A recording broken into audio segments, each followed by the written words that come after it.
Andhra Pradesh NSC అధ్యక్షుడిగా,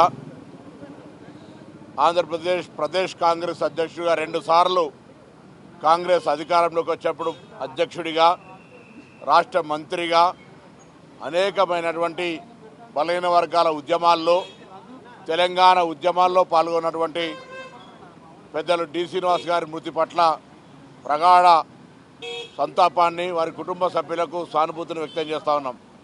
ఈరోజు ఏదైనా కాంగ్రెస్ పార్టీలో అంతర్గతంగా సమస్య ఏర్పడితే డి శ్రీనివాస్ గారు ఒక పరిష్కారానికి ట్రబుల్ షూటర్గా కాంగ్రెస్ పార్టీని సమన్వయం చేయడంలో కానీ, అనేక అంశాలు టెలిఫోన్ పక్కనుంటే సీనన్న ఎంత పెద్ద చక్రమైన తిప్పుతాడనేటువంటి ఒక పేరున్నటువంటి వ్యక్తిగా కాంగ్రెస్ పార్టీకి సంబంధించి నాయకత్వంలో సమన్వయం చేసినటువంటి వ్యక్తి.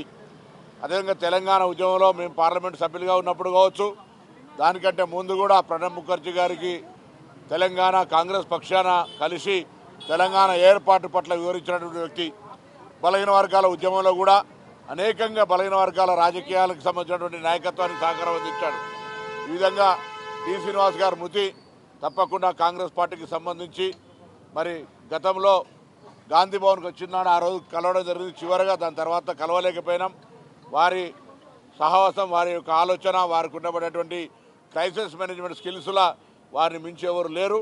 వారు మరి ఈరోజు మా మధ్యలో లేకపోవడం విచారంగా వ్యక్తం చేస్తూ వారి ఆత్మకు శాంతి చేకూరాలని భగవంతుని ప్రార్థిస్తూ ఉన్నాను.